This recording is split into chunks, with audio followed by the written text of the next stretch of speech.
I'm in a Windows 10 computer. I'm going to set it up so we can remote into this computer, whether the user is there or not, so we can troubleshoot any issues. So I need to give permissions, and I'm going to start out by getting to the control panel. So I'll type in control. We see the control panel pops up. And from here, I'm going to go to where it says system. And in system, I'll click on remote settings. And remote settings allows us to do a couple things. One is remote assistance, and the other is remote desktop. The difference between the two is remote assistance is going to require the user to approve any access into the computer unless you set it up through group policy to make it so that's not necessary. And then the administrator can go in whenever they want. And remote assistance makes it so the administrator doesn't actually log the user out or lock the workstation. It allows the user to see what the administrator is doing. If I click on advanced, there's some additional things here, such as remote control, allowing the computer to be controlled remotely, as well as the maximum amount of time. If we go down to where it says remote desktop, you can choose to allow or don't allow. Now, if you choose don't allow, it does a couple things. One is it blocks the ability to remote into it by blocking the service, but it also blocks it from the firewall point of view as well. As soon as you click allow, it opens up the firewall and makes the service available.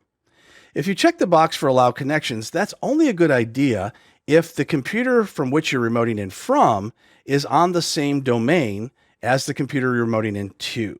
Otherwise, you're going to get an error when you try to get in that you don't meet the network level authentication requirements. So it just depends on whether or not your computers are going to be members of those domains as to whether or not you check that box. Let's click on select users. You can see I've got a couple of users in here. And by default, whoever turns the remote desktop on will automatically become a user. If I click on add, I can add in users or groups, such as domain users. Probably not a good idea because it lets everybody who's a domain user into it. Or you could just type in individual users here. Once you have your user list that's allowed, you click OK, and you can click apply and then OK. Now let's remote into this computer from another computer. I'm in a separate computer on the same local area network, and I'm going to go to search and type in remote desktop, and there's our application. So before I connect, I should check a couple of things. And the first thing is go to local resources, and I want to see if I'd like to share any of the devices from which I'm remoting from to the computer I'm going to. So for instance, if I click on more, I can share the drives on this computer with the drives of the computer I'm remoting into. It'll just show up as a separate drive. So I'll choose to use volume E. I can also choose other options as well. Click OK. Now we want to also see, do we want to share the printers and the clipboard? In my case, I'm choosing yes and having both of those boxes checked.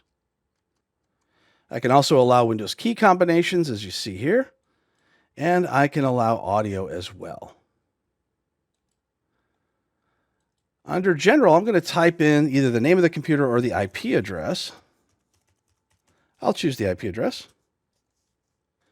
and click Connect.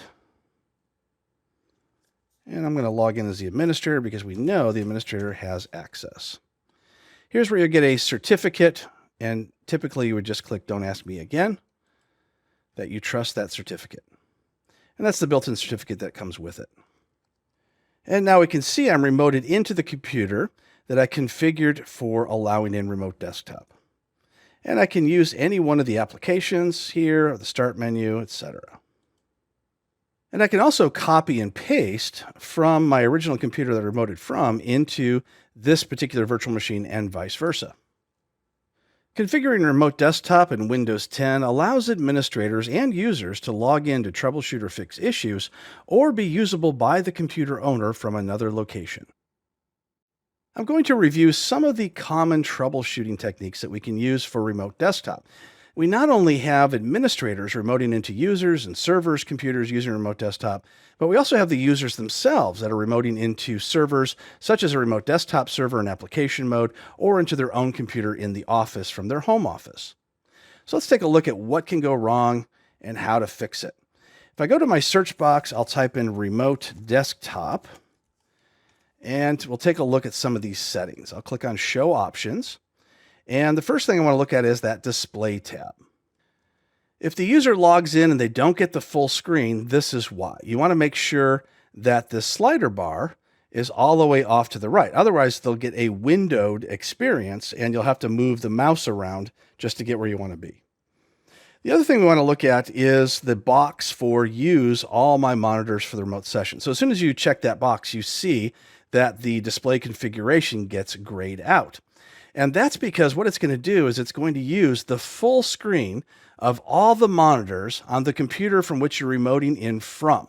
So let's say I'm using this computer to remote into another computer. If I have 3 monitors and I check this box, then that means the remote session will show up on all 3 of my monitors. It doesn't matter how many monitors are on the other side, the computer I'm remoting into. It completely ignores that. It's only related to the monitors that we have on the computer we are remoting in from. I'm going to uncheck that for now. And then we have the color depth. So if I hit the drop down, we see several different options for color depth. And what this really is all about is about the speed for which you can connect to the other computer. If your speed is very poor, such as you're using satellite or DSL, maybe even dial-up, then you're not going to get the full color experience without things getting really slow. So you can back off on that color by choosing a lower color bit.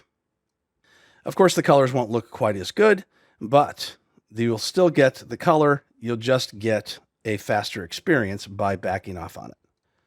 You'll definitely want to have the display the connection bar when I use full screen. Otherwise, it's going to be very difficult to find how to exit out of your remote desktop experience. So if you don't see that, it's because this box has been unchecked. Under local resources, if you're trying to print, or you're trying to use copy and paste, or you're even trying to use some of the other resources such as drives or video capture devices, then you want to make sure that you check the boxes for the devices that you would need. And you'll definitely want to have these boxes also checked as well. If you'd like audio and you don't get it, well, it's because you need to click on Settings and make sure that Play on this computer is checked. And if you'd like to record, you also want to check that one as well. If you cannot get Windows key combinations to work, then you'll want to make sure that this has got the right option for you. So you can have it on this computer, on the remote computer, or only when using full screen. Under Experience, by default, it's going to detect your connection quality. It's going to send out a ping packet, and depending on how fast it comes back, it's going to determine your speed. But this can also cause a problem because it may not determine it properly. So what you want to do is you want to hit the drop-down box, similar to what we did with the display where we backed off on the color. Well, in this particular case, I'm going to go back to the experience. And what this does is it not only backs off on the amount of colors, it also backs off on the shared resources and other things that would normally slow down a remote desktop connection. So if things are running really slowly in your connection from this computer to another computer, then go in and just check something lower than the fastest speed. You can see it goes all the way down to modem speed.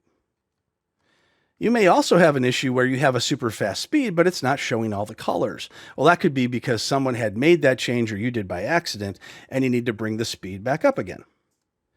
Having the reconnect if the connection is dropped is really useful because that way you can log in much more quickly in case you do get dropped, maybe because of bad connections. Under Advanced, we have Server Authentication and we have Connect from Anywhere. So let's take a look at Server Authentication. If you're having trouble because the system security is set too high, then you can come in here and just make sure that you're only warned or Connect and Don't Warn Me is checked. If you have Do Not Connect, it does increase security, but in some cases it will keep you from connecting to the computer that you want to connect to. Then we have Connect from Anywhere. So I'll click on the settings here. We can see automatically detect the remote desktop gateway server settings. This is only if you're remoting into a remote desktop server that's in application mode and if it's using the RD gateway feature. Sometimes the RD gateway is set so secure that it keeps applications such as remote desktop from working properly. And if you're using the web version of remote desktop, it may keep those apps from launching as well. We also have the option for use these RD Gateway server settings, and this has to do with DNS. So if you're remoting in from outside of the firewall, it's possible it may not resolve the IP address properly once you make that connection. So choosing the bypass RD Gateway server for local addresses will fix that problem.